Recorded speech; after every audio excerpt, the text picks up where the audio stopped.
Napanood nyo ba yung babae sa Cebu na naghagis ng kanyang mga alagang aso mula sa nasusunog na building? Kamusta na kaya sila? Ano ang buong kwento?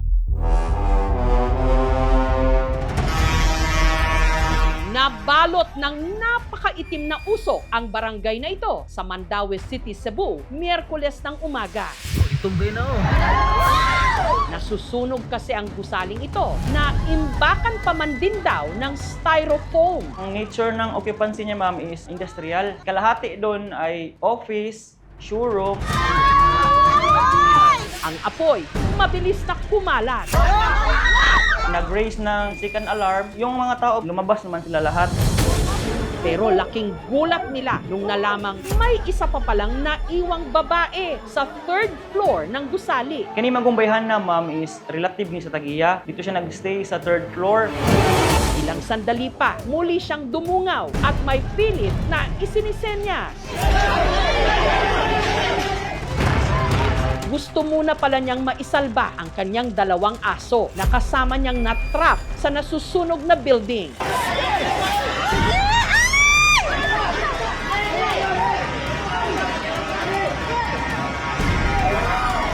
Yung hinagis niya yung aso, isa din ako na sumalod. Ang tangka namang pagbaba niya mula sa gilid ng gusali, makapigil hininga. Kamuntikan pa siyang makapitaw sa pagkakahawak sa railing. Hanggang sa wakas, naabot na niya ang hagdan kung saan siya inalalayan ng rumesponding fire officer.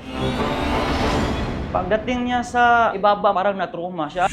Dahil sa ipinakitang tapang, sakripisyo at pagiging alerto ng fur mom sa kanyang mga alagang aso, marami ang sumaludo sa kanya. Hindi siya nataranta kahit nasa likuran niya yung apoy.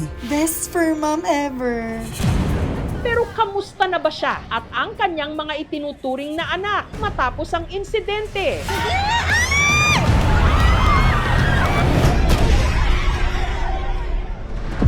Agad kaming nakipag-ugnayan sa babae sa video. Pero traumatized pa raw ito sa nangyari. Kaya bigyan muna raw namin siya ng sapat na panahon para makapag-ipon ng lakas at makapag-isip.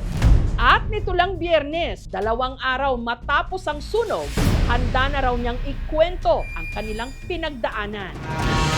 Kinakabahan talaga ako. Yung mata ko maanghang dahil sa usok, tapos hindi ako makahinga. Yung mga tao sa baba, sabi nila, ihagis mo na lang yung aso. Susunod na!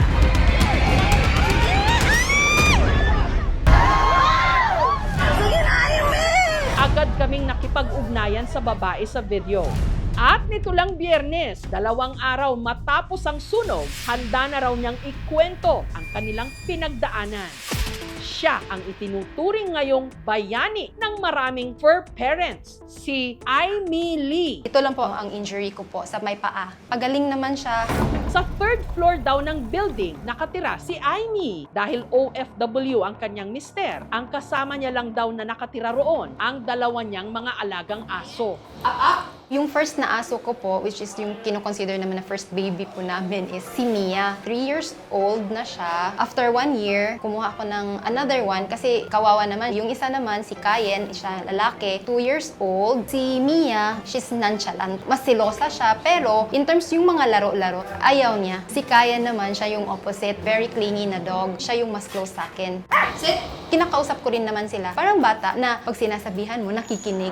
Habang nag-aalmusal siya nitong Miyerkules, hindi na malayan ni Aimee na sumiklab na pala ang sunog sa tinitirhan niyang building. 7 a.m. yung mga tao sa baba, sinisigaw nila yung pangalan ko. Baba ka kasi may sunog. Pero hindi ko naririnig. May narinig ako na parang bumabagsak na mga styro. Lalabas na sana ako. Kaya lang, from kitchen kasi to the balcony, may usok na. That time po, kinakabahan talaga ako. Yung mata ko maanghang dahil sa usok, tapos hindi ako makahinga. Sabi ng mga tao sa baba, iwan ko na lang daw yung aso. Kahit naman sino siguro na mga may pets, hindi talaga natin makakaya na iwan na lang sila ng basta-basta. hanggang dumating na ang saklolo. Yung mga tao sa baba, sabi nila, ihagis mo na lang yung aso. The only thing that I needed for me to throw the dogs outside is their assurance na they will catch the dog.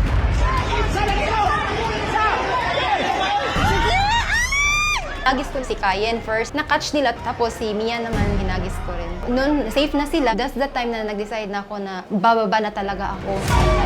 Pagdunk ko para humigop ng hangin, nakita ko laki na yung apoy sa likod ko. Pagtayo ko, nakita ko yung Bureau of Fire, may dala na silang mahaba na ladders. Maaabot ko na to. Yun yung nag-decide ako na mag-jump over. I was trying kasi to move a little bit lower doon sa position ko. Pinasok ko yung kamay ko. Kala ko may mahahawakan doon. Wala pala. Muntik kong malaglag. Bumalik yung hand ko sa railing. Enough naman time na yung foot ko naman, nakastep siya sa ladder. Tila isang milagro na ligtas siyang nakababa. I had severe headache, dizziness, and vomiting. I was admitted at the hospital just to monitor. Okay naman po ako ngayon, pero I'm traumatized talaga by what happened. Yung cause of fire, hindi pa din namin may bibigay dahil under investigation pa. Zero casualty naman tayo. Sakaling maharap sa kaparehong sitwasyon, alam mo ba kung ano ang dapat gawin? Huwag magpanik para may presence of mind. Kumuha ng basang tela o kahit anong kumot at itakip ito sa ating mga ilong. Tayo ay gagapang at itatap natin ang walls hanggang mapunta tayo sa anumang pintuan na magsilbi nating exit. Meron dapat tayong emergency evacuation plans at dapat laging kasama doon yung mga alaga nating hayop. Itong Biyernes, sinamahan namin si Aimee na ipa-check up ang kanyang mga aso. Both of them are actually okay naman. I haven't seen any wounds or any burnt areas on their body. They're actually looking good and healthy.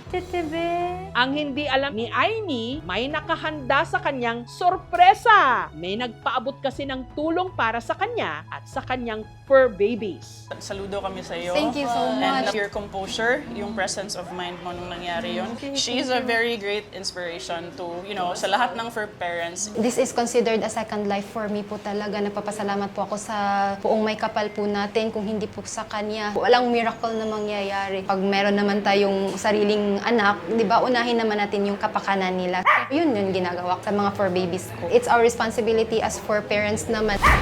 Ang kwento ni Aimee patunay na may mga sandaling mas malakas pa sa apoy ang pagmamahal. At sa oras ng panganib, lumilitaw ang tibay ng pusong handang magsakripisyo para sa mga hindi kayang magsalita o humingi ng saklolo at hindi rin kayang iligtas ang sarili.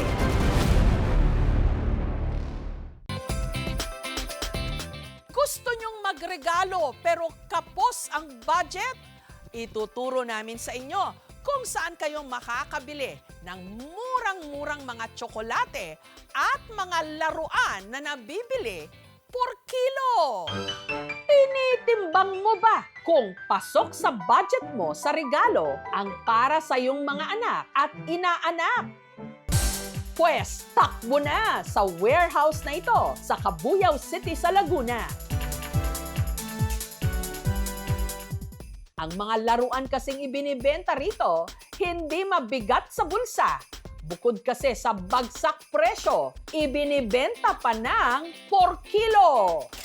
Maganda siya, makakamura ka. Ang siste, bawat shopper, binibigyan ng isang malaking shopping crate na pwedeng punuin ng samut-saring mga laruan mula stuffed toys, dollhouse, mini trolleys, board games, at kung ano-anong collectibles. Kada kilo, 160 to 500 pesos. Depende sa klase. Pag new arrival, ang hard toys ay nasa 500 per kilo. And then sa stuffed toys naman, 160 per kilo. And then sa board games, 180 per kilo. Ang maganda kasi sa mga pre-lab, mga sa amin, mga branded talaga makukuha nyo. Ang mamimiling ito, tila bumalik sa pagkabata. Para sa Christmas sa baby ko, mga pangregalo din. Ang nakuha ko po ngayon, 2.4 kilos ng toys po. 1,200. Ang gimmick na ito, paandar ng mag-asawang Allison at Kenneth. Mahilig ako sa laruan as a 90s kid. Si Mrs. mahilig din naman sa mga laruan din. Ang kanilang warehouse business, minana ni Allison sa kanyang ina. Nagsimula din naman yun as saling ket-ket lang ako sa warehouse ng mother ko. Tapos sabi sa akin, bakit ayaw mong itry na mag-expand? At nung nagtayo raw sila ni Kenneth ng sariling warehouse, sinigurado nilang meron ditong mga ibibentang laruan. Mostly sa mga tropa ko, pag nakapunta sila, nagugulat sila na daming toys. Tapos doon nila nakikita yung mga dati nilang mga toys na favorite nila. Pero paano naman nila naisipang kilo-kilo ibenta ang mga ito? Ang kuha kasi namin supplier namin, kilo-kilo rin. Para iba lang ba? At hindi lang daw nila na-heal ang kanilang inner child sa pagbibenta ng laruan. Napalago rin daw nila ang kanilang family business. Katunayan, meron na sila ngayong 6 na warehouse sales sa Laguna. Masaya kasi nakikita namin nagpo-progress naman yung pinaghirapan na dati retail shop lang, mga ganan. Hanggang sa ngayon, supplier talaga. Kung gadgets naman ang nasa wishlist mo ngayong Pasko, pero tight ang budget, sa tindahan namang ito sa Taytay Rizal, sa halagang 1,000 pesos, akalain mo makakabili ka na ng cellphone, laptop, o hindi kaya air fryer. 999 pesos lang ito. Ang tinda ni Norhata, lahat daw brand new. Yung mga titinda namin, lahat naman po ay original. Pero syempre, depende pa rin kung paano nila gamitin. Kada bibili ako talaga, subukan na siya. Kung sa mura na talaga siya, hindi siya madaling masira. Pero paglilinaw ni Norhata, hindi araw-araw Pasko. Ang kanya kasing 999 pesos na cellphone, laptop, at air fryer, limited time offer lang. First come, first serve. Pa-sale lang po talaga. Ngayong December, asahan niyo po na mas marami pong crazy deals. Kaya naman si Amelin, nung nabalita ang may pa-promo ulit si Norhata, sinunggaban na niya agad ito. Bumili siya ng cellphone na ipanreregalo sa kanyang ina. Eh, gusto mong kumustahin, kaya lang hindi mo makontak dahil nga walang communication. Noong November, birthday niya, tapos di po kami nakapunta. Kaya po, ano na rin po, pinag-ipunan talaga po namin para makabili. At sa mga hindi naman daw makakaabot sa kanyang sale, no need to worry daw. Ang regular price kasi ng kanyang mga tinda, abot kaya pa rin daw. Meron po kami mga appliances, 999, 199, 299 pesos. 10 taong gulang pa lang daw si Norhata nung nagsimulang magtinda sa palengke ng Taytay. Pinasok rin daw niya ang pagbebenta ng mystery parcel online. Merong isang vlogger na nag-vlog sa amin. Napakamura nito, may plastic pa nga siyang cover, mga idol. Yan. Tapos kinabukasan na lang, nagulat kami, ang haba ng pila dun sa apartment namin. Nung nakaipon, nagbukas siya ng sariling gadget shop. Napalago niya ito at nakapagpundar na siya ngayon ng sarili niyang bahay. Overwhelmed din naman ako na at the age of 26, narating ko naman din po kung ano po yung narating ko ngayon. Siyak naman natatamis ang inyong mga ngiti sa tindahang ito sa Valenzuela. Ang kanila kasi ritong ibinibenta, samut-saring imported chocolate. May made in Korea, made in Italy. At kung sumakit man daw ang inyong mga ngipin, hindi ang inyong bulsa. Lahat kasi ng mga ito, abot kaya. 20 to 30% na mas mura raw kumpara sa mga ibinibenta sa grocery at supermarket. Ang ginagawa kasi namin, ino-order namin ng bulk, tapos tinutubuan lang namin ng mababa. Lahat ng item namin dito is imported, original. Mura siya, pero matatagal pa yung expiry. Good find po talaga sa akin tong store na to. Marami rin silang mga pa-promo. Ito rin buy one take one natin from US, 74 yung isang piraso. Sulit na po ito.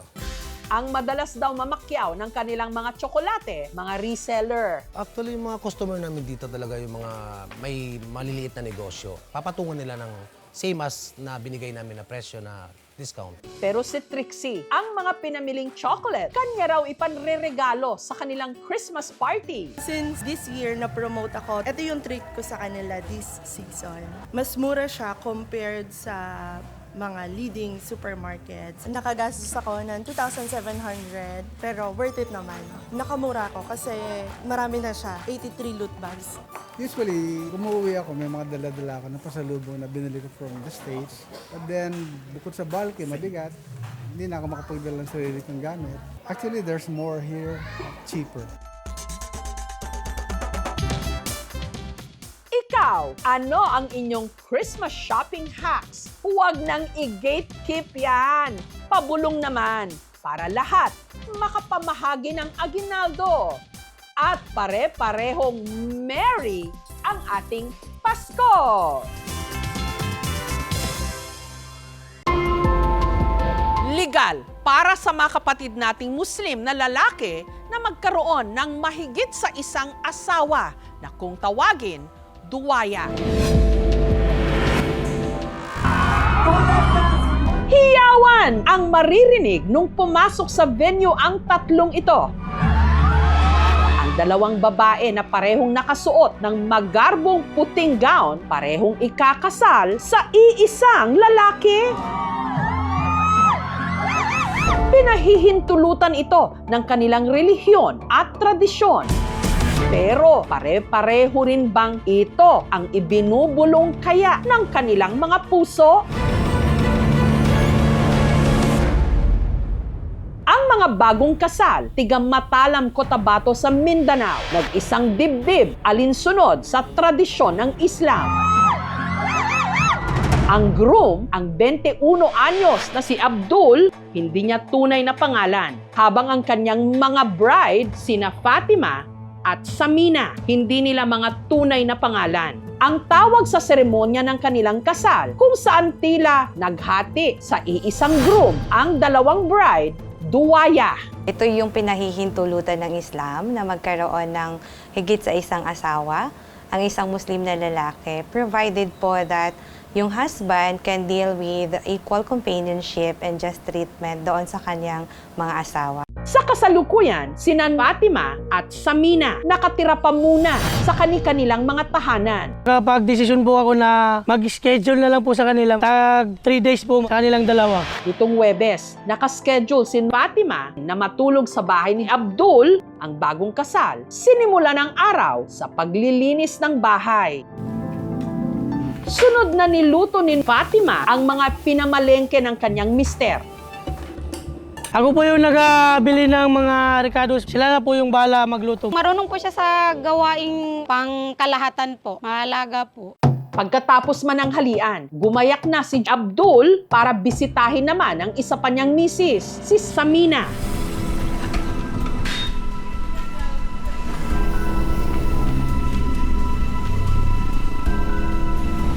Yung araw na yon, nag-ayos naman sila ng kanilang mga paninda. Tumutulong po siya sa akin sa mga gawaing bahay. Always niya rin po hinihilot yung likod ko kasi syempre masakit po. Ang kwento ng kanilang pag-ibig nagsimula taong 2018 nung nag-cruise ang landas ni Abdul at Fatima sa eskwela. Kaklase po, ma'am. Kaibigan ko rin po yung kaibigan niya. Nung time po na yun, ma'am, may kanduli po sa amin yung ginagawa po pag may patay. Gusto ko na tumulong ka sa amin. Pumayag din po siya. Minsan po, tinutulungan niya po gumawa ng assignment at saka work sa school. Caring at saka, yun na rin, ma'am, maganda. That time po, nagwapuhan po ako sa kanya and cute din po siya. Kinalaunan, naging magkarelasyon na sila.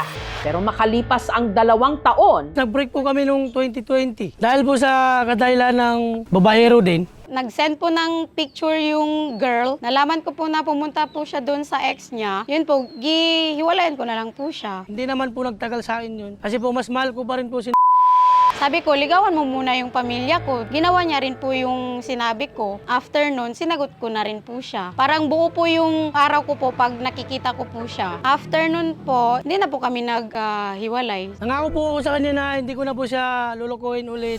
Pero nito lang nakaraang taon, si Abdul muli raw natukso. Palihim na pala siyang umibig sa isa pang babae, si Samina. Nagkakilala po kami nung kinasal po yung pinsan niya. Pinahiram ko po siya ng payon, ma'am, kasi umuulan po nung time na yun. Nabaitan po ako sa kanya. Wala po akong intensyon na maging kami. Kasi as a friend lang po talaga din. Tumagal po ng tumagal yung pag-uusap namin sa chat. Parang naulog na rin po yung love ko sa kanya. Nanligaw po ako sa kanya nung time na yun. Hanggang ang namumuong pagtitinginan ni Abdul at Samina. Nakarating sa nobya ni Abdul na si Fatima. May nag-chat po sa akin na, hindi ka ba niluloko ng jowa mo? May gisend po sila sa akin. Yung picture po nila, i-ask ko po siya na, totoo ba to? Nagsabi din siya sa akin na, wala, ano lang yan, ganito, ganyan. Si Samina, wala rin daw kaalam-alam noon na committed na pala si Abdul sa iba. Nung naniligaw po siya, ang akala ko po is ako lang kasi always naman po siya nag-update.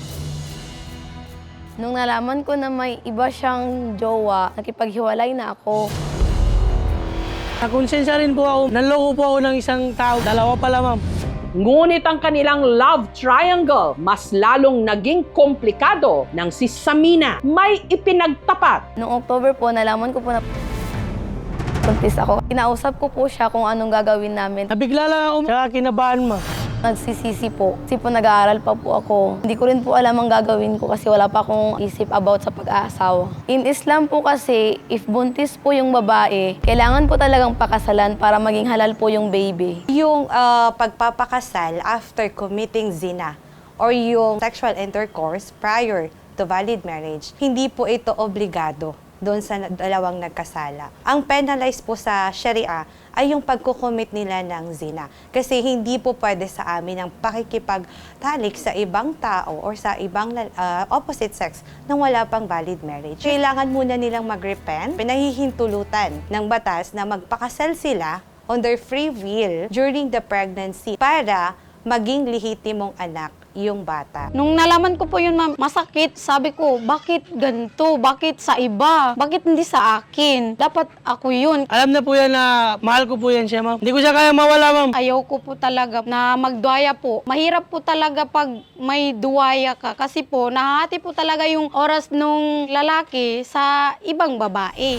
May dalawa po na choice na binigay sa akin. Pag hindi po ako papayag, nakita po kami ng matatanda, may penalty po ako. 100K plus po. Pumayag na po ako. Yung pagpapataw po ng mga penalties or consequences ng mga elders ay para din pong ma-minimize yung possible na magiging chaos or makakreate ng redo dun sa both parties. Kaya sina Abdul, Fatima at Samina sumailalim sa tradisyon na kung tawagin, duwaya. Ito ay isang obligasyon natin na to save yung mga kababayan. Save doon sa immoralidad. Sabi sa Article 27 ng PD 1083, the Muslim husband may have more than one wife, but not more than 4 at a time, provided that the husband can deal with them with equal companionship and just treatment. Kailangan po niya mag-provide ng support sa kanyang mga asawa. Para naman sa mga lalaking Muslim, ang duwaya ay amana, hindi pribilehiyo. Hindi ito dapat gamitin solusyon sa sariling pagkakasala o irresponsibilidad. Sa kababaihan ay malaya silang pumili ng kanilang mapapangasawa. Kung tayo ay sa palagay natin na oppress or napipilitan, tamingi tayo ng tulong sa ating pamilya, sa ating mga scholar, at silang mga merong sa institusyon na makapagbigay ng tulong sa atin. Sa ngayon, aminado si Fatima na malamig pa rin ang pakikitungo niya kay Samina. Galit din po ako sa kanya. Nalaman niya rin po may jowa yung boy. Bakit niya pinatulan? Bago ko lang din po talaga nalaman. Sakit din po na medyo nakakagulat kasi akala ko ako lang din. May galit po kasi ang sabi niya ako lang ang pakasalan pero naging dalawa man pala. Iniisip ko na lang po na para po sa baby po. Kaya po tinanggap ko na lang po na 3 kami sa relasyon. Ang 3 nagharap-harap.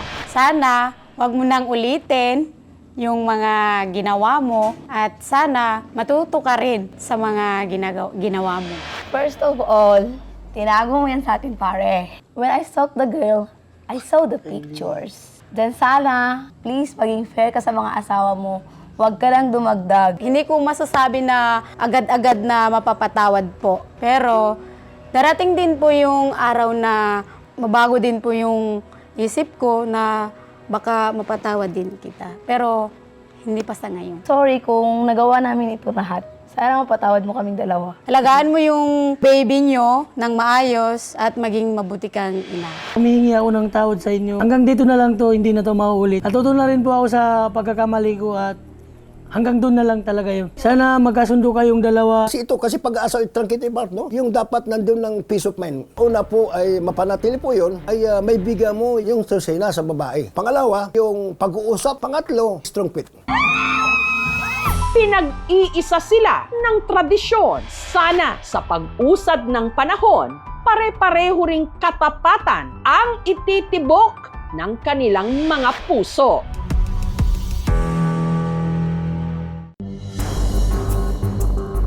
Maituturing ng institusyon ang kinawilihan ng palengke ng Baguio City na ngayon binabalak gawing mall, kaya naman may mga protesta. Ramdam na ang Pasko dito sa Baguio City. Pero hindi Christmas carols ang pumapailan lang sa ere. Pagpatak kasi ng 3:00 ng hapon sa Baguio City Public Market, ang palengke mas lalong umiingay. Sa tunog ng mga nagkakalampagang palanggana, bakal, pati na gong. Ang nagno-noise barrage ang mga tindera at tindero mismo ng palengke. Protesta nila ito sa pinaplanong Market Modernization Project dito sa Baguio City. Yun po yung aming gesture. We are crying out at voice po namin ng mga manininda dito sa palengke ng Baguio para kami po ay marinig ng aming councilors. Ang palengke po ay para sa mga tao ng Baguio City. Hindi po namin kailangan ng isa pang mall dito sa palengke dahil hindi na ito matatawag na public market pag may mall pa. Bakit nga ba tutol sa planong modernisasyon ng kanilang pamilihan ang mga tindero-tindera ng Baguio City Public Market?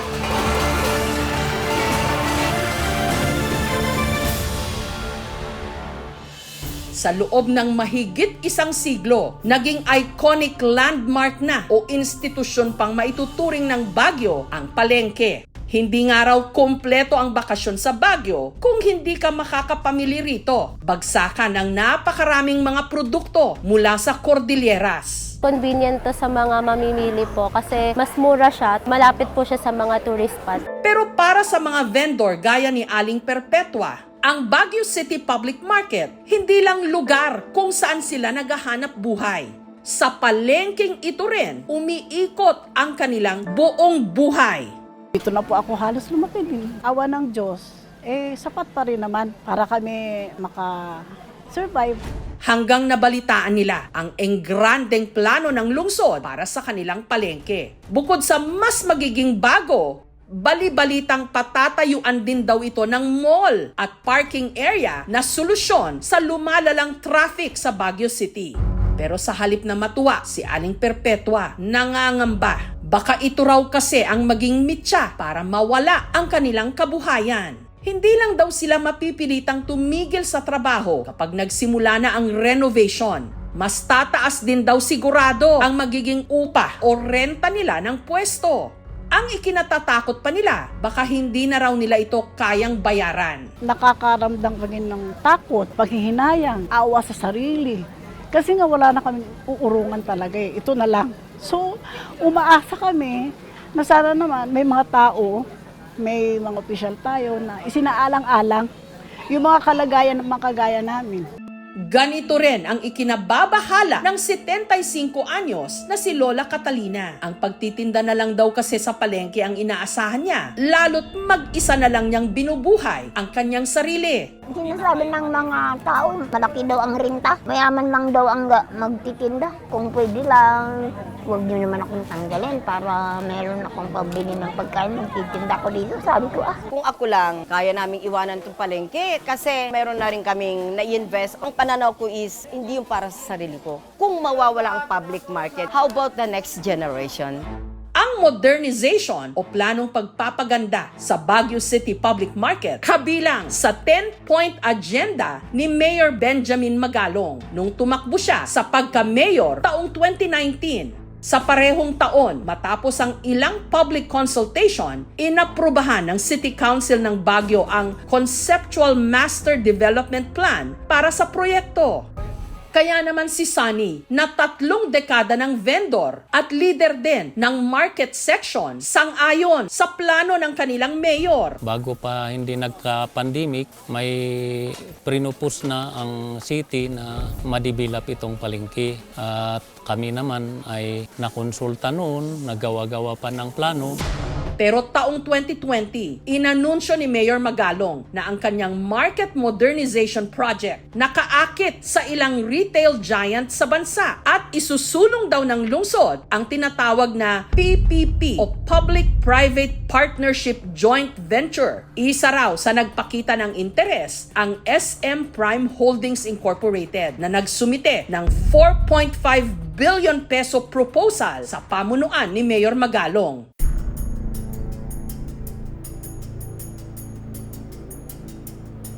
The process right now is they submitted an unsolicited proposal back when the city was following the PPP ordinance. But then the national PPP code came in, I think that was in the latter part of 2023. May original proponent status na po kasi ang SM as one of the proponents when the PPP law took effect. We followed the procedures under the law, kaya po na-reconfirm yung original proponent status nila.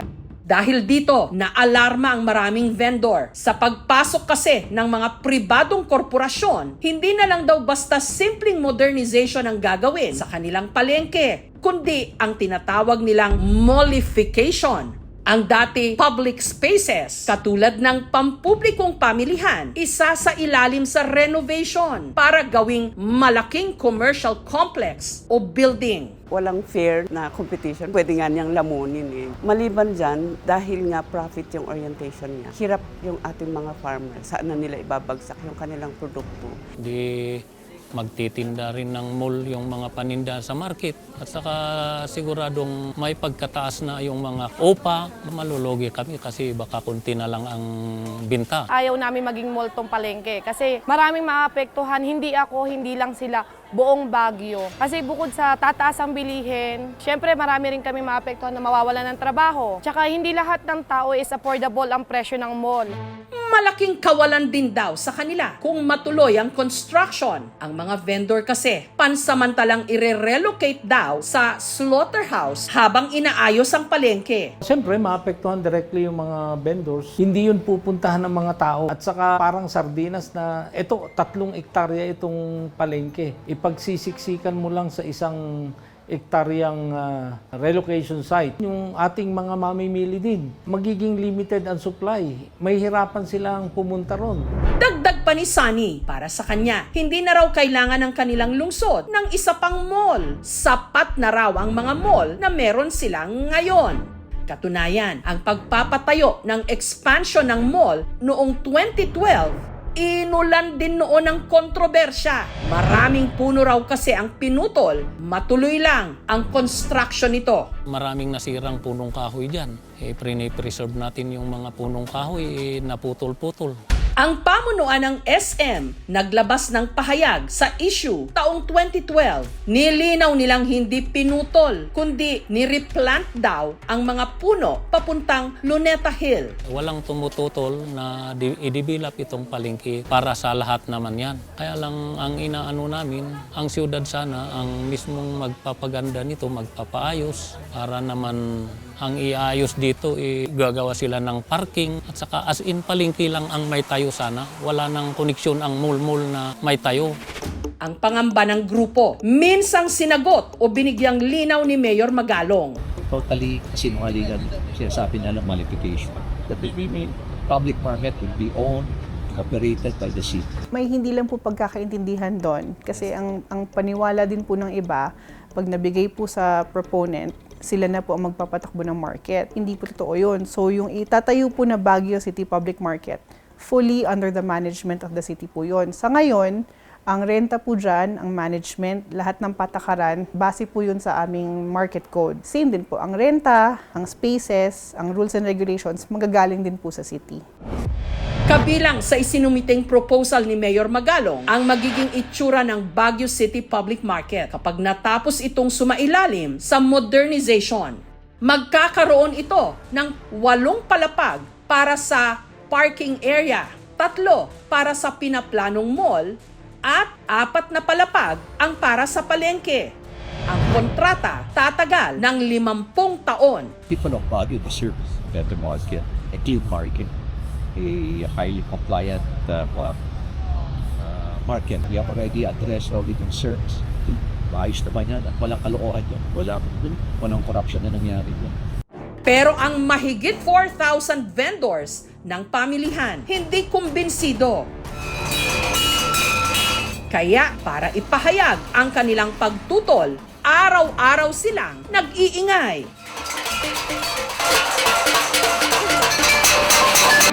Mula Oktubre, nagsagawa na rin sila ng signature campaign. Layo nilang makakalap ng 25 hanggang 30,000 na mga pirma para mapahinto ang proposal.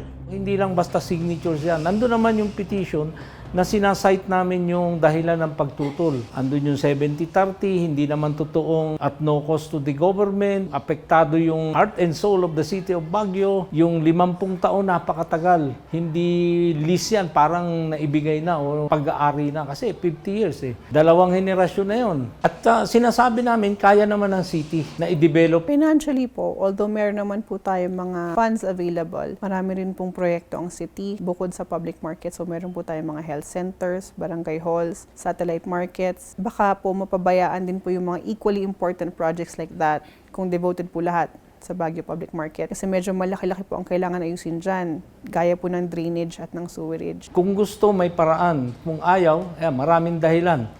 Nitong Miyerkules, naabutan namin ang public session ng Baguio City Councilors kasama ang SM Prime Holdings Incorporated. Muli nilang tinalakay at sininsin ang plano para sa development ng palengke. National issue na po yan. Anong nangyayari? Bakit ganyan ang sinasabi nila yung proyektong yan? Ito po ay widely perceived na po na may harm na po sa local community, sa cultural and economic fabric. Tinutukan din ito ng mga vendor na kasapi ng BCPM. I'm standing as a voice of the vendors of public market. Retain public market for the public people, not a mall, not SM. Marami na po kaming karanasan sa SM, tama na ang isa sa Baguio po. Kaya fight, fight, fight! Parang wala doon sa i-reject yung proposal. Parang hinihilot na approvean yun. Lalagyan nga lang ng mga conditions. Like for example, yung logo nitong mall na to na dati pinangalanan nilang Market Mall. Maliliit na bagay. Pero ang hindi natatalakay yung talagang pagtutol ng mga vendors at saka pagtutol ng mga mamamayan ng Baguio. Sinubukang hingan ng aming team ng pahayag ang SM Prime Holdings Incorporated pero tumanggi silang magpa-interview.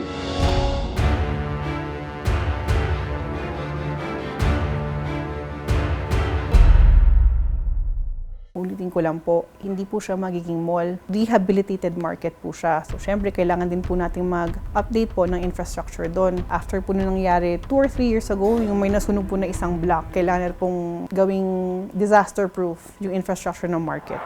Ang pinal na desisyon ng Baguio City Council sa proyekto malalaman sa susunod na buwan.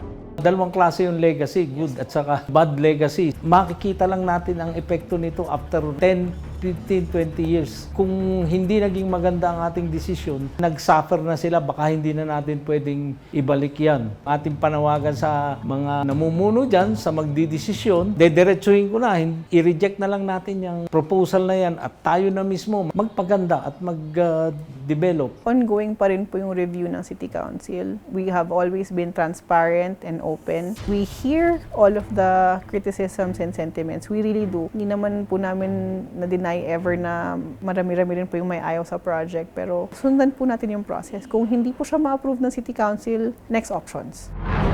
Walang masama sa pag-unlad, pero dapat walang maiiwan, walang maeetsapuera o maaagrabyado.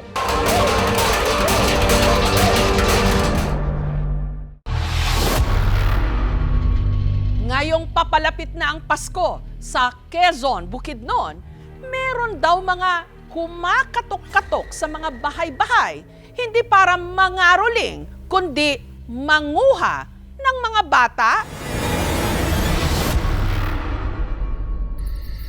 Ang silent night ng mga tiga Quezon sa Bukidnon, nabulabog. Ilaban na! Ilaban! Dila pa. Nakitos mo lang mo yun ha. Mugay. Kinay nagradyoy. Kagulo mi day kay naalagi mi ginahabol lagi. Ito'y nung tugisin ng mga residente ang isang misteryosong lalaki na di umano pumupuslit sa mga bahay-bahay para dukutin ang mga batang babae sa kanilang barangay. Ang akyat bahay, pinagsasamantalahan pa raw ang kanyang mga nabibiktima. Sinakal pa nga ako, sinakal. Tininan ko niyang kanyang leg. Nakita ko doon talaga ang finger marks ng lalaki at saka yung kuko. Pero ang ipinagtataka nila, parang may sapalos daw ang suspect. Baka ba, baka! Grabe, kamulo pa may pangita, Drek. Bitin, nag-aana na to, Drek, dilapado. Wala isa ka, wala yung madakpan. Ang bilis niya makatakbo. Pag napupunta sa madilim, nawawala. Kasi hanggang ngayon, di talaga nila madakip-dakip, ma'am. Ang paniniwala nila, ang umaatake sa kanilang barangay, miyembro raw ng kulto. Sa amo diri nga dapit sa among palibot, nagtuog yung nga kulto gito. May anti-anting. Kapangyarihan. Mawala. Totoo ba ito? Hindi ito, multo, kundi! Baka ba, baka! Isa sa mga pinuntirya ng pinaniniwalaang nagbabahay-bahay na kulto, ang bahay ni Alma. Hindi niya tunay na pangalan. Kwento niya, habang mahimbing daw silang natutulog ng kanyang mag-aama, madaling araw nitong November 24, bigla raw siyang naalimpungatan. Nagising ako sa patay sindi na ilaw. Kaganin ng itim na tas naka-short. May papatulog-tulugan ako. Di ko magalaw yung katawan ko. Kahit nandyan yung husband ko, di ko man lang siya nakalabit. Pagkita ko sa pintuan namin, nakabukas na talaga siya. Ang kanyang anak na itago natin sa pangalang Erin. Kinuha talaga siya ng tao. Iyak na ako ng iyak. Tawag ako ng tawag ng Diyos ko po, Panginoon. Baka kanong mawala siya, di na siya mabalik. Baka mapatay siya, yung gano'n. Idagan na ko dito sa Luyo. Mga nga ako nabtan dito, nakita ko ang habol o ang musikit dito sa daptin sa pa. Mga na yung among gigukod dito sa ubos, pingon dito sa ubos.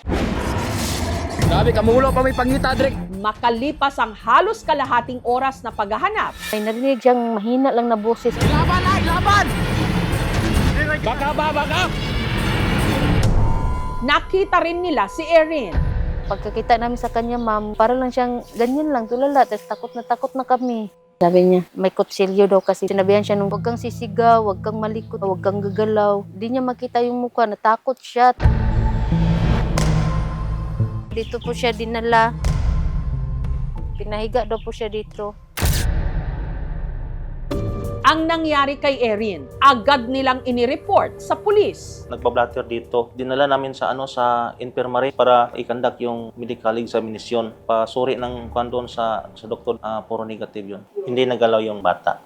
Hanggang nalaman ni na Alma na hindi lang pala si Erin ang nabiktima ng misteryosong lalaki nung gabing yon. Sa katabi lang na purok, madaling araw nitong November 24, naalimpungatan naman daw si Carmelita. Hindi rin niya tunay na pangalan. Nasaan kayo? Nung nagsisigaw ang kanyang bunsong anak na itago natin sa pangalang Sofia. Sabi niya, mamang, dinala ako ng tao doon sa kabilang bahay. Nanginginig na siya. Napakalaking mga luha niya sa mata. Sinakal pa nga ako, sinakal. Tininan ko niyang kanyang leg. Nakita ko doon talaga ang finger marks ng lalaki at saka yung kuko.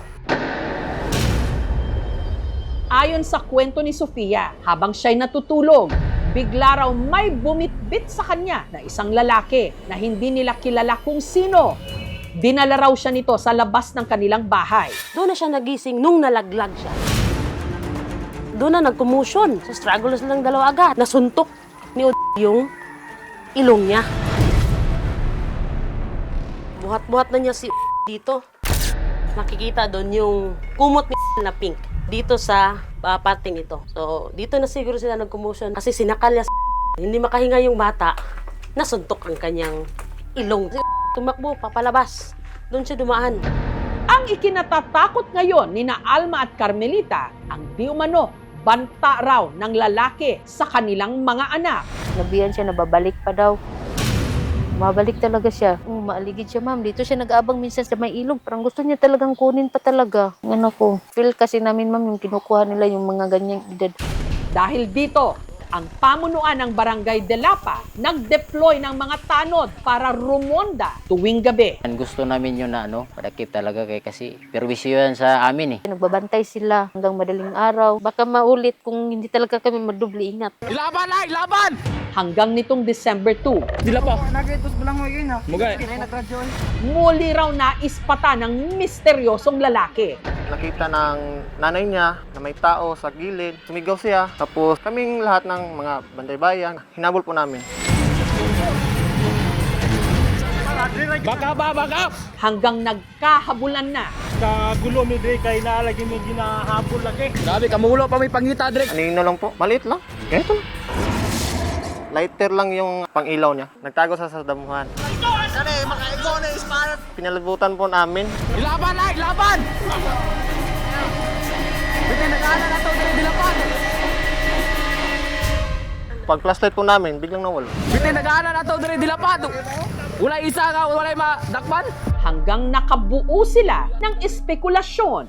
Naagi na sila silbi murag gahom-gahom ba sa mga kulto. Kay basin ila ng ginahalad-halad ba. May anti-anting. Pag napupunta sa madilim, nawawala. Ang bilis niya makatakbo. Hanggang ngayon, di talaga nila madakip-dakip, ma'am. Hinala nila ang misteryosong lalaki, hindi nag-iisa. May mga kasama. Marami talaga siguro sila, ma'am. Dalawa sila nung panahon na yun. Sabay sila.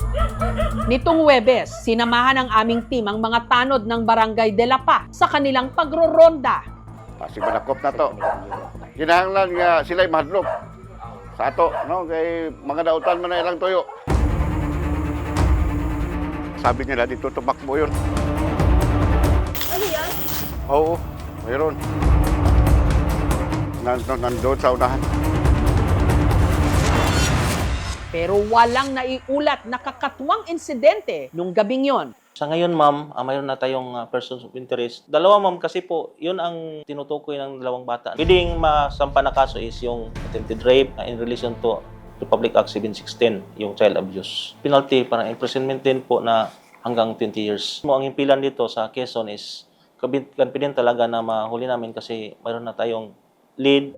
Bantayan nila ang kanilang mga anak, especially yung mga babae. Kaya yun ang tinatarget doon. Kung mayroon silang mga nakita or mga kung kakilala nila, pwede nila i-report sa barangay or pwede nila i-report directly dito sa impilan. Mahalaga na ang mga magulang nakaalalay dun sa kanilang mga anak nang sa ganon, yung feelings of safety hindi mawala. So sa mga biktima, una, huwag kayong matakot magsalita, lalong-lalo na sa inyong mga magulang. Importante makipagbigay ugnayan tayo sa mga otoridad. Marami pa rin naniniwala sa mga kulto ngayon kasi it provides an explanation and explanation provides comfort and from comfort provides security. Wala naman yung kulto ngayon. Unverified yun. They have to avoid spreading fake news kasi walang mabuting magawa yan kundi maka-create ng panic sa mga community na nandoon. In-encourage namin yung barangay officials mismo na strict implementation ng curfew kasi pag walang curfew, doon gumagala yung kahit sino na lang. To include yung mga masasamang loob. Talagang trauma, mami. Nakakatakot na talaga.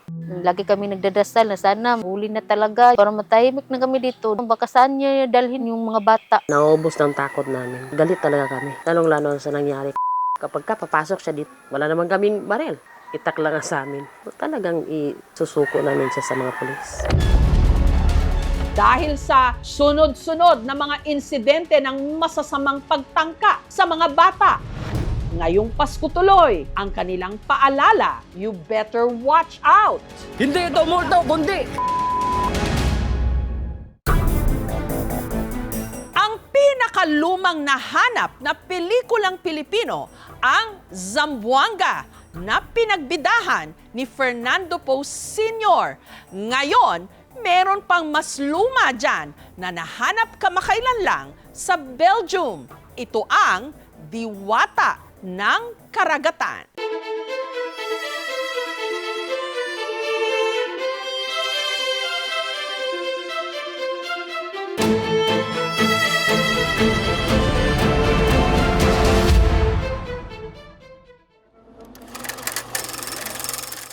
Taong 1937 ito ipinalabas sa mga sinihan. Tungkang datu, nakakawa ko musa dakula. Halos isang siglo ang tanda. Ito ang Philippine drama film ni Eduardo de Castro na Zamboanga. Pinagbidahan ni na Fernando Poe Sr. Kung hinang inaisubay tumbasan, takap kamo, katun natin sa runto. Opo, tatay ni FPJ at Rosa del Rosario. Grandfather is giving a big celebration in Danao's honor. Pero gaya ng maraming pelikula noong mga panahon yon, ang original na kopya ng Zamboanga nasira at nawala noong sumiklab ang World War II. Mula noon, itinuring itong lost media.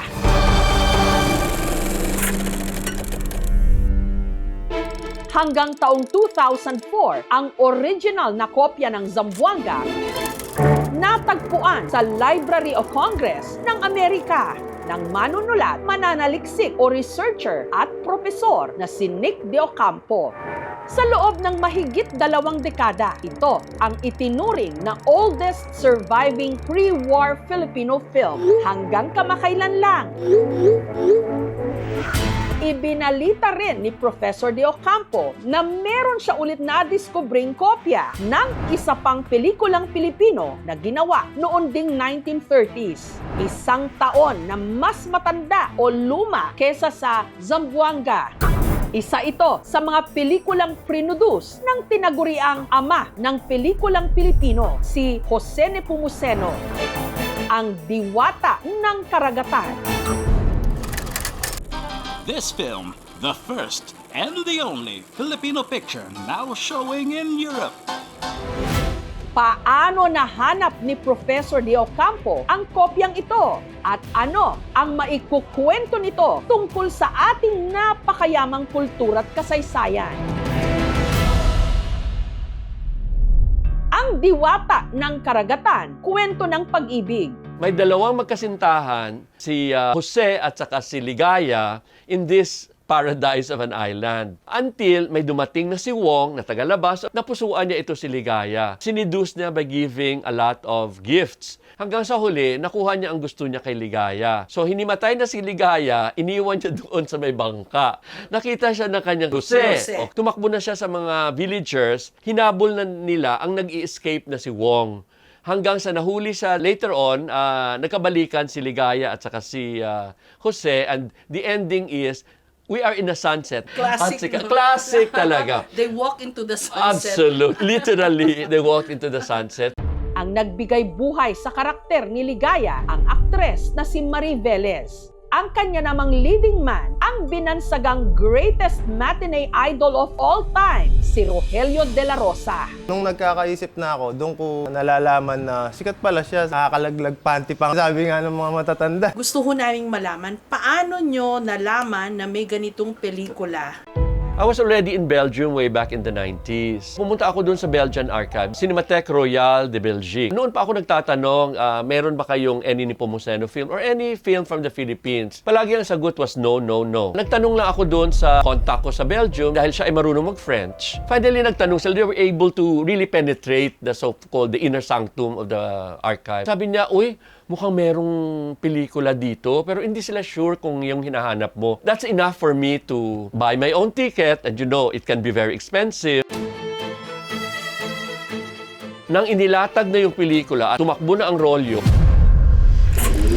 oh my God, this is it. We have found a treasure. The film is almost immaculate. Dahil hindi pa raw digitize ang nag-iisang kopya ng Diwata ng Karagatan, ang ipinanood sa akin ni Professor de Ocampo, mga video clips lamang na kinuhanan niya sa kanyang cellphone. Ito na yung exciting na part kasi papakita na ni Professor De Ocampo yung mga nakuha niyang video clips nung diwata ng karagatan. Ibig kasi ikilin. I have a photograph of this back home. Amazing! I mean, how did you do this?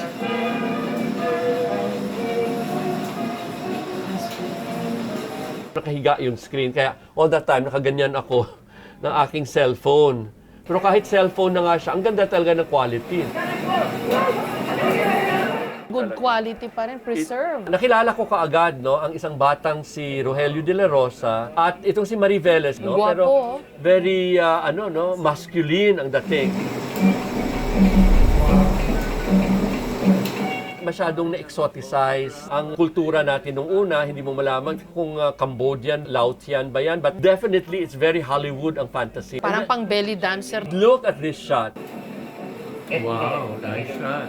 This is an amazing mise-en-scène or composition. Ihilera ba naman ni Carlos Vander Tolosa ang mga bangka na ito in such a way na ang perspective ay really impressive, di Ang ba? lalim. May medium shots pa siya. May medium shot at nandito na tayo sa gitna ng karagatan. Ang tanong natin ay, paano kinuha ang shots na ito? Like what you said kanina, napakabigat ng camera. Hindi lumubog yung bangka. Hindi lumubog ang bangka, pero walang cutting. This is just amazing. Paano in-shoot? Amazing! I mean, how did you do this? Ano bang value nitong diwata ng karagatan? Kilala ang Pilipinas kasi as one of those na may unang introduction to film. No? Dito na ipalabas as early as 1897 ang pelikula, mainly because of our connection with Spain. At mula noon, ang kauna-unahang Pilipino, native-born na filmmaker, si Jose Nepomuceno. She really established the foundations of a Tagalog later to become Filipino cinema. Ang masaklap ay, nang dahil sa World War II, pinulbo ang buong Kamaynilaan ng mga Amerikano dahil sa carpet bombing nila. Ang collateral doon ang mga pelikula natin. We should have produced around 400 films before World War II. Ilan pa lang ang nahanap natin? Pang-anim itong Diwata ng Karagatan. In fact, may mga nagtatanong sa akin, anong camera ang ginamit? Yung Zamboanga. May underwater shots pa na kahit ang Hollywood, humanga sila na how was that shot ever taken? Underwater camera ito. Naghalikan pa si Fernando Po at si Caserosa del Rosario. Even Hollywood did not have that kind of shot. Namamangha ho ako dun sa we were ahead of the Americans. You were ahead of Hollywood. Magaling, that particular mas shot. magaling I have araw. records to prove that. Nakuha ko ito sa mga Hollywood newspapers. Los Angeles Times, New York Times. Sila mismo kasi sila ang humanga eh. Pero ang ipinagtataka ni Professor De Ocampo, ang kopya raw ng Diwata ng Karagatan na kanyang nadiskubre sa Belgium, hindi buo. Iniri-edit ang kopyang ito and it only exists for 52 minutes. I totally doubt whether you can just screen 52 minutes during that time kasi established na ang tinatawag na full-length film which should run at least 60, 70, 80 or 90 minutes. If it's 100 minutes, saan na ang 50 minutes na nawawala? Pero dito ka magugulat. Ang pangalan ng kagalang-galang natin na direktor na si Carlos Vander Tolosa, pati pangalan ni na Rogelio de la Rosa at ni na Mariveles, lahat na pangalan nila ay binura. Bakit ho kaya? Ang Philippines hindi pa kilala as a film-producing country. Sa French point of view yan, no? Masaklap talaga because the credits did not do any justice to Filipino movie industry at that particular time. Wow. Ang ginawa nila, however, was to have a French voiceover in order to create a second level of narration so French audiences can understand what is going on. All those long dialogues were taken out at kinuha lang nila yung action moment sa pelikula. The reason why hindi talaga natin mahanap kasi, for example, ang original title ay Diwata ng Karagatan. In English, it can be Nymph of the Sea or Goddess of the Sea. Pinalitan ito ni George Palou na ang title na ngayon ay Phil de Lille. In other words, Ligaya, Daughter of the Island. Saan mo hahanapin yan? So, as of this point, Professor, ang malinaw sa inyo, gawang Pilipino ito pero pinirate sa Europe. The accusation of piracy actually hindi nanggaling sa akin kundi sa isang staff ng sa Belgian Archive. And when we talk about piracy, kahit pa legitimate ang pagkabili nila, papalitan mo na ang elemento ng pelikula. You begin to own it. Pati ang naratibo, binali-baliktad. So ang biggest challenge sa amin ngayon, ano yung original narrative niya? Eto ngayon, nakatulong ang aking research on the day that it's going to be promoted. May tinatawag na film complete. I have a copy of the cover, parang promotional material together with the posters. To a certain point, gusto ko man magalit na, my God naman, binalibaliktad yung pelikula namin, heritage namin yan. I cannot have an accusing finger sa kanila kasi pasalamat ka na lang, may kopya pa tayo ng the only Jose Nepomuceno film so far na nahanap. Because Jose Nepomuceno, bilang ama ng pelikulang Pilipino, wala tayo ni isang pelikula niya na nag-survive ng gera. Ito pa lang ang kauna-unahang pelikula at dito hindi pa siya ang direktor na kilala natin doon sa Dalagang Bukid na nawawala ang pelikula. Kauna-unahang pelikula natin yun, 1919. So ang pinaka-luma ho pala nating pelikula, yung Dalagang Bukid? 1919. May isa pa, ako din ang nagbago ng kasaysayan natin. Nang in-interview ko, samantalang buhay pa, ang anak ni Jose Nepomuceno na si Luis Nepomuceno, sabi niya, ang unang pelikulang ginawa ng ama ko, older than Dalagang Bukid, was this documentary that was shot in Cebu tungkol sa burial ng asawa ni Osmeña. Ang kita mo lang doon, ginamit niya rin para gumawa ng Dalagang Bukid. Jessica, we have to rejoice because genre natin na documentary, ang kauna-unahang pelikulang ginawa sa Pilipinas at hindi isang fiction film. Okay, hindi ba? Ang ganda ng kwentong yan. Pero, Professor, bakit po may kopya ang Belgium? First of all, ang pelikula ay binili ni Georges Palou, French. Most possibly, distributor siya. So, nang binili niya ito, kinontak niya si Vicente Scotto, who was known for his musicals at that time. So, it's amazing. Nabigla niya lang nasa Europa na siya. So, let us just assume that yung pinalabas na kopya sa Belgium ay inideposit o di kaya ibinigay sa isang post-production studio kasi itong Belgian Archive, nakuha nila ang kopya nila in 2016 mula dito sa nagsara na post-production laboratory. I didn't even know saan galing itong pelikula. Of course, they were also very happy na, oh my God, we're keeping a treasure pala. And let me just tell you right now na, look, I have more treasures here. I think I've got 100 film titles na pwede pang mahanap. Dito mo makita si Rojas na nagbibigay ng speech, Manuel Quezon na nagmamando sa Malacanang. I have more than 100 films. That's the list. That's the list. I have seen some of the films. I know where they are. They are in London, they are in Washington, D.C., they are in Tokyo. Bakit hindi natin makuha? Sinong tutulong sa atin? Mas maraming pera yung DPWH at kung saan-saan pumupunta. I'm sorry yan ang hinanakit ko na talaga. And that's why I really wanted to be in your program is because you're a platform kung saan pwede natin siguro maipalaganap yung documentary heritage consciousness na itago natin ang mga pelikula. Huwag gawing torotot, di ba? Alam natin yung kwento ng 35mm. Ginawang torotot yun every Christmas, di ba? Pero, Professor, meron din naman magsasabi niyan, Pihado, pag narinig kayo, wala nga kaming makain, wala nga ayuda yung gobyerno sa amin, di kami makabayad sa ospital. Ano ba halaga niyang mga pelikulang lumang yan? Ang film community, which I represent in terms of scholarship and research and cultural heritage, umiiyak din kami na, look, wala kaming makain din, wala kaming maisulat tungkol sa kasaysayan natin, paano natin mabubuo ang ating identidad at kasaysayan at ang ating nakaraan kung salat tayo sa lahat na ito. Samantala, ang ilan sa mga kuha sa pelikula, ipinanood ng aming team kay Dave, apo ng isa sa mga bida sa pelikula na si Rogelio de la Rosa. Ayan siya, yung nakaitim. Oh, yung nakaitim. Nakaitim na short.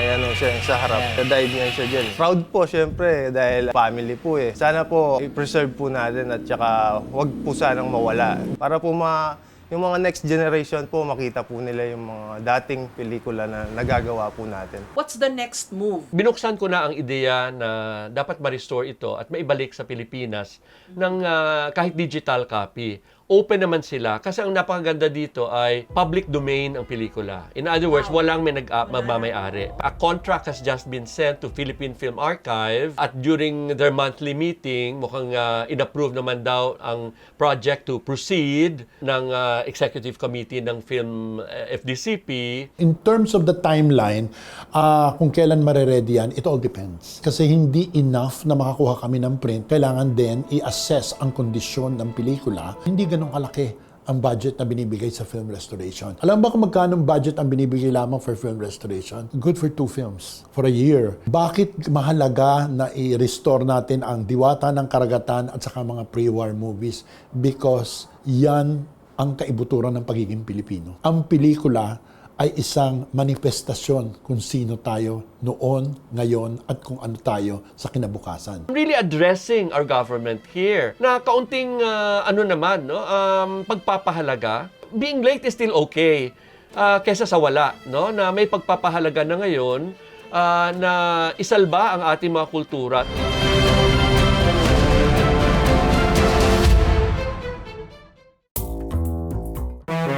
Ganito ang nakasanayang street food nating mga Pilipino. Tusok-tusok, ihaw-ihaw, prito kung prito. Pero sa restaurant na ito sa Makati, ganito nila inihain ang mga pagkaing kalyeng ito. Ang isaw, de plato, habang ang kwek-kwek parang pagkain ng maharlika. Sosyal! Sa linggong ito, tayo ay nasa fine dining restaurant dito sa Makati City. Mahigit 100 lahat ang mga restaurant at kainan na kinilala ng prestigyosong Michelin Guide sa Pilipinas. At sa lahat ng yan, namumukod-tangi ang helm ni Chef Josh Boutwood dahil sila ang nakakuha ng pinakamataas na parangal mula sa Michelin Guide sa Pilipinas with not only 1 but 2 stars. Chef Josh! Baker, hello, how are you? Welcome to Helm.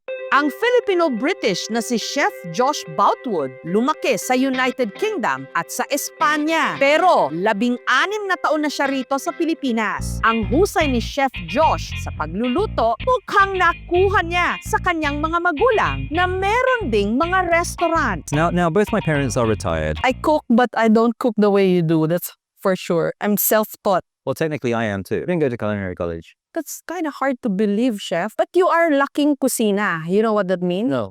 You grew up in kitchens. I did. And I did enroll into culinary school, but I left after 2 months. I'm not very good at learning out of a book. So remarkable, chef. Yeah. Imagine getting 2 Michelin stars and you didn't even go to culinary school. I know. The universe works in mysterious ways. The Philippines' first 2 Michelin star restaurant goes to Helm!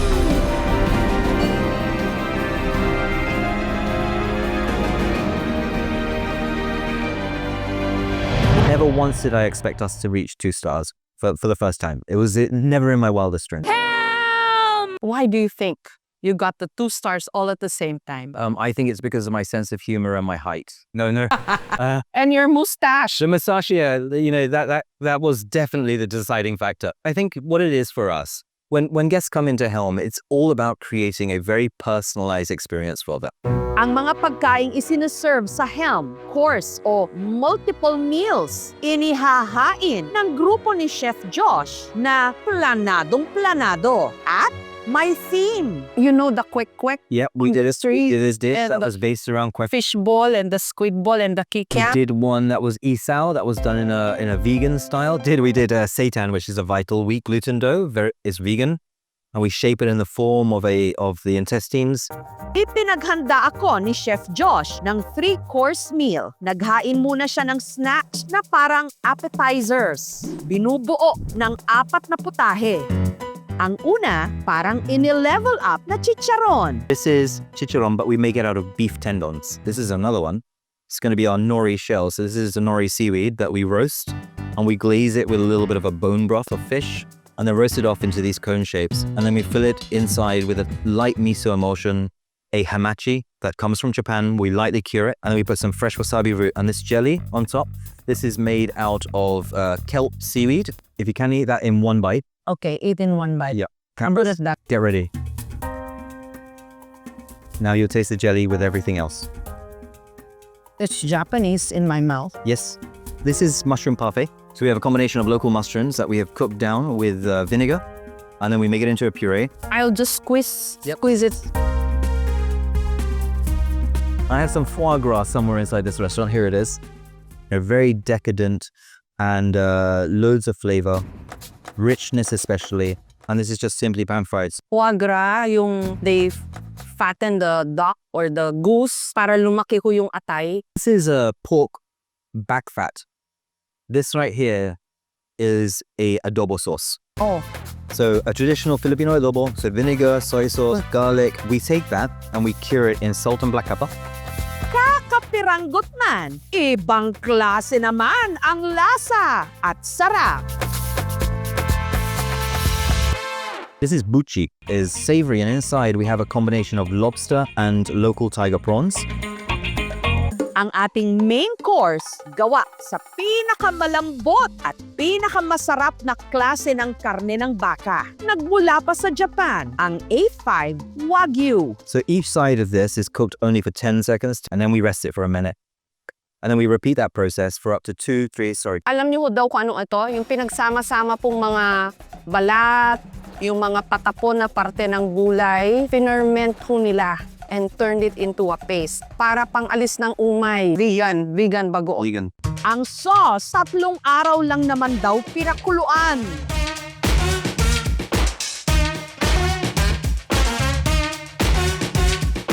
Wow, what a treat siya. Here it is. Dasang bagoong, yung fermented na vegetable trimmings. It works. It does. It's an experience. It's like I'm on a hill by the shore because there's a taste of fishiness in it because of the fermented vegetables. Mula raw nung nabigyan ng 2 stars ang Helm at si Chef Josh, dagsa ang kanilang mga guest. Every single one of my kitchens is a silent kitchen. I never raise my voice, but at the end of the day, if you're stressed in your cooking, the food will be stressed. Para sa panghimagas o dessert, sorbetes na gawa sa mangga mula Zambales. We take white chocolate that we make some clouds out of. And then these are egg whites that we dehydrate. And the egg white has been infused with Iranian saffron. Isa sa pinakamahal na spice sa buong mundo. So we'll try it now. Nakakasaya. Nilinis na yung ngala-ngala mo from all the fattiness ng wagyu, ng chicharon. If you serve this to ordinary folks, they'd probably say, masarap. Yeah. Pero it's not how we cook at home. No. How do you respond to that? My mission is not to create food that anybody can replicate at home. Why would you go out and eat if we did something that Lola or Nanay can cook at home? So you come here for a once-in-a-lifetime experience. I want our industry to grow. We want to become a culinary destination. We want people to think of going to the Philippines not just because of our beautiful beaches and our wonderful culture, but also for our food scene.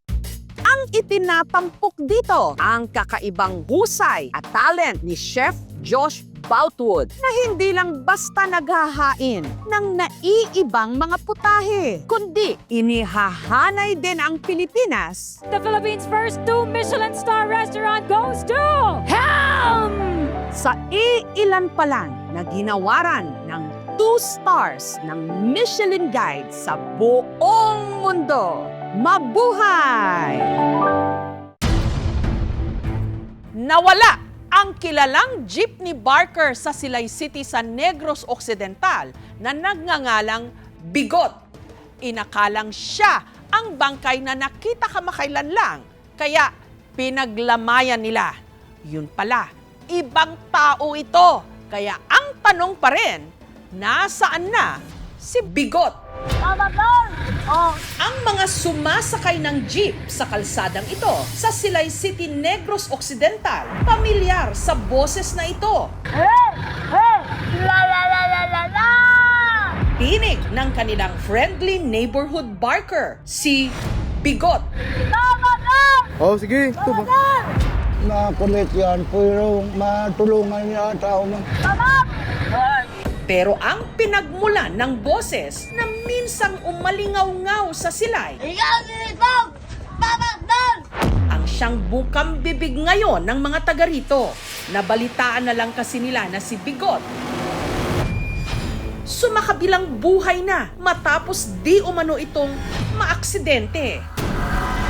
May na-report na aksidente dito sa amin. Isang motor saka isang pedestrian na kinasawi ng pedestrian natin. Ako yung isa sa nauna na rumisponde, dyan mismo tumihaya yung tao na nabangga. Hindi naman ako magkakamali kasi kaklase ko yun high school. Kasi halos magkasinlaki sila. Pero kahit pa nasa kabilang buhay na raw si Bigot, tila tuloy pa rin daw sa paggawa ng ingay. Sa kanya kasing lamay, may dumating at iginiit na ang mga labi sa loob ng kabaong hindi si Bigot, kundi ang nawawala nilang kamag-anak. Ang tingin ko, siguro talaga hindi to si Bigot kasi si Bigot kilala ko eh. Malakas ang hiyaw nila. Akala ko sa pelikula lang nangyayari to. Parang hindi ako makapaniwala na nandyan siya sa kabaong kasi in-expect ko talaga yan. Buhay siya. Sino ang totoong nasa kabaong? Dalaga ka na gijagot. Dasun. Pagwapa na, pagwapa. Mahigit 3 dekada ng laman ng kalsada ng Silay City si Bigot. Kasi nung naghiwalay ang nanay at tatay niya, iniwan siya sa amin ng lula niya. 10 years old. Palaging sumasakay sa tricycle kasama ang mga kaibigan niya. Minsan hindi umuwi sa bahay. Hanggang kinalakihan niya na, doon siya palagi makikita, tumutulong, nagpapatawid sa mga bata matanda. Oh, sige. Tuba. Dahil likas na kuwela, kinaaliwan siya sa kanilang lugar. Nasadyahan kami ito ya kay Bigot ya. Iya nga lumpat-lumpat, ang ingaya. Hindi naman siya nananakit. Wala siyang mental health condition. Pero si Bigot sa kalsada na nakahanap ng pamilya. Ilang buwan na rin daw itong hindi nakakabisita sa kanyang tiyahin na si Yulina. Hanggang nitong nakaraang buwan, nanlumo na lang sina Yulina sa kanilang nabalitaan. Nakareceive kami ng balita na nabundol siya ng motor. Base sa nakarating sa kanilang kwento, si Bigot nadala pa raw sa ospital pero idineklarang dead on arrival. Pinakuha doon yung bangkay. Pumunta yung pamangkin ko, kahawig ni Arnel Bigot na pamangkin ko. Hindi na siya nagduda, pinakuha na kaagad sa punerarya. Pero si Yulina, iba raw ang pakiramdam. Parang wala akong naramdaman na kahit kunting lungkot or luksong dugo. Tinanggap na lang namin na siyang namatay. Hanggang sa 3 araw ng lamay, nagulat na lang daw sila nung may dumating sa burol na hindi nila mga kakilala. Ma'am, sino yung nakalamay dito? Kung may bang tingnan? Oh, sige, tingnan nyo. Ang tingin ko, siguro talaga hindi to si Bigot kasi si Bigot kilala ko eh. Pumunta yung mga pamilya niya. Umiyak sila talaga. Talagang kita ko sa kanila, lukso ng dugo. Ang mga nag-iyakan sa pinaglalamayan ni Yulina nakatira dito sa barangay Mambula. Ayon kay Agnes, ang nasa loob daw ng kabaong na pinaglalamayan hindi si Bigot, kundi ang kanyang ama na si Nelson na 3 araw na raw nilang hinahanap. Huli nila raw itong nakita umaga ng November 21. Umalis siya, naglakad-lakad lang siya. Nung tanghali na, hindi na siya nakabalik. Kinakabahan kami kasi baka kung saan-saan na siya. Sabi ko sa pamangkin ko, i-post mo sa Facebook para kung may makakita sa kanya, may makapagsabi sa atin kung nasaan siya. Pero lumipas na raw ang magdamag, wala silang nasagap na balita kung nasaan ito. Nakarating na kami sa La Castillana, abot na kami sa Ibi Magaluna, labot namin San Carlos. Siyempre, tagal namin hinahanap si tatay. Pero yung in-expect ko, makita ko siya talaga na naglalakad lang, hindi yung patay. Makalipas ang 3 araw, nabalitaan nilang may nabundol daw ng motor sa Silay City. ang litrato ng biktima. Ipinakita raw sa kanila ng kapitbahay nilang si Judjen. Si Agnes, agad na nagtungo sa ospital kung saan nila nabalitaang isinugod ito. Nung pumunta kami doon, walang record doon. Yung naka-record doon, si Arnel Bigot. Habang si Judjen naman, pinayuhan ng isang kakilala na pumunta sa punerarya. Tingin ko, siguro talaga hindi to si Bigot kasi si Bigot kilala ko eh. Nag-chat sa puntahan namin sa punerarya. Mapapatunayan ba ni Agnes na ang mga labing pinaglalamayan ni Yulina, hindi si Bigot kundi ang kanilang nawawalang ama? Pagtingin namin, parang hindi ako makapaniwala. Hindi naman kami magkiklaim kung hindi sa amin. Babangon na sa hukay ang katotohanan dahil ang kasagutan sa misteryo sa kung sino talaga ang pinaglalamayan, ilalahad na sa aming pagbabalik.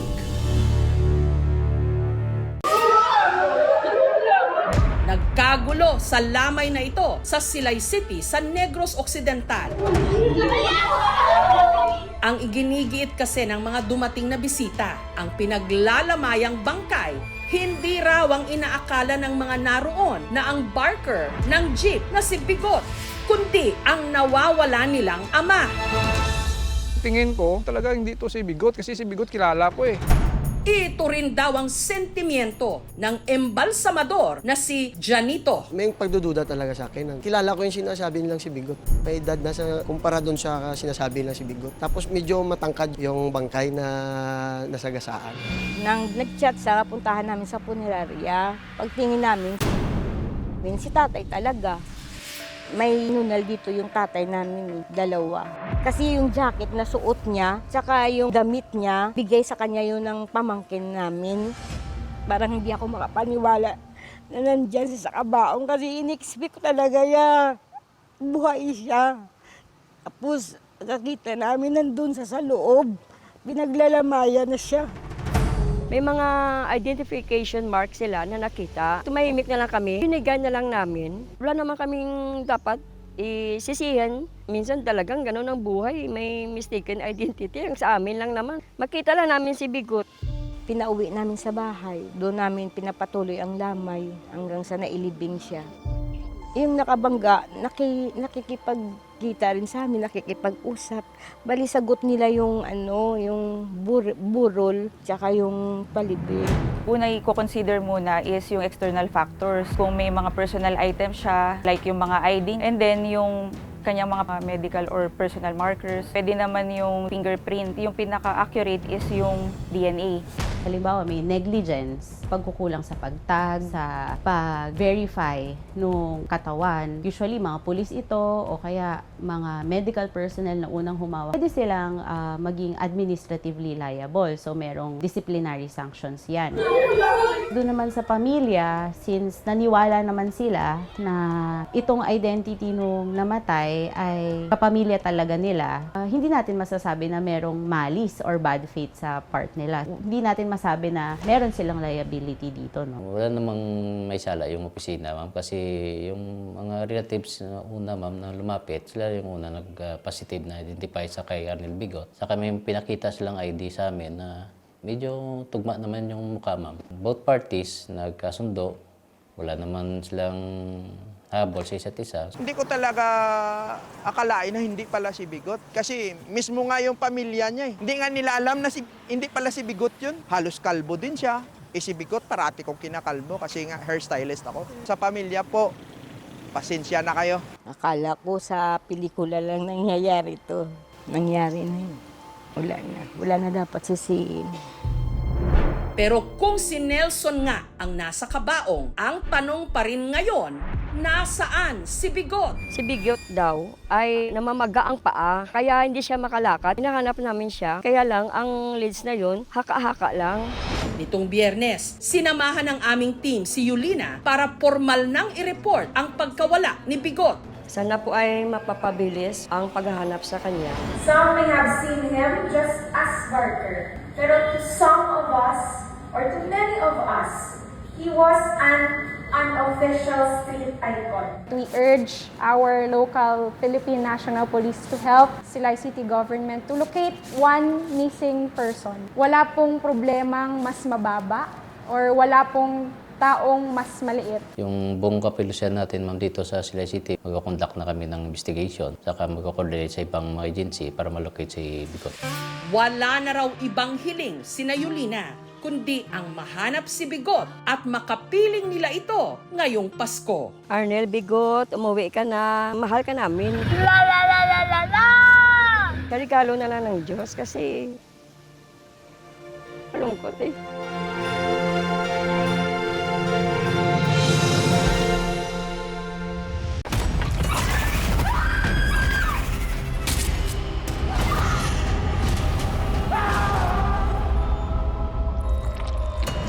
Alangga ko ikaw ako.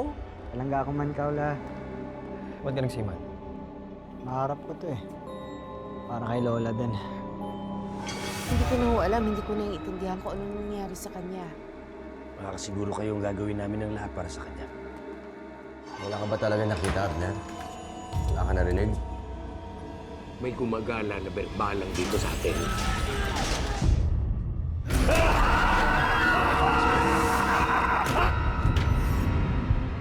Ang mga nangangambang puso't isip, ginagamit yan ng demonyo para kumapit sa kaluluwa ng tao. Alam mo kung sino yung dapat mong ipagdasal na hindi mo makita? Si Pochong. Kumakain ng patay, may mata ng pusa, may pakpak ng panuke, lumalakas kapag kabilugan ng buwan.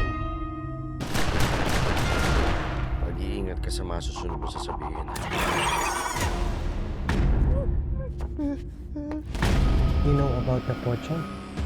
Please repent from talking about Pochong. Do not attract its attention. Father Rex, yan po bang pinakamatinding sanib na naharap ninyo? Hindi ako titigil hanggang hindi ako nakapaningin. Hindi tayo papatay. Kakampi natin ng Diyos. Huwag sumamangita sa akin! Ha? Masusunod ang kaluluwa mo, si Impyerno! Mapatawad ng Diyos sa lahat ng lumalapit sa kanya!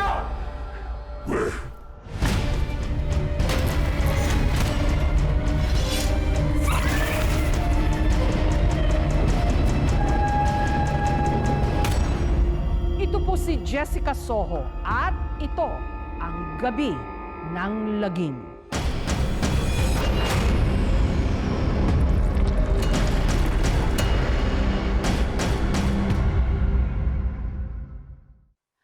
Thank you for watching, mga kapuso. Kung nagustuhan niyo po ang videong ito, subscribe na sa GMA Public Affairs YouTube channel. And don't forget to hit the bell button for our latest updates.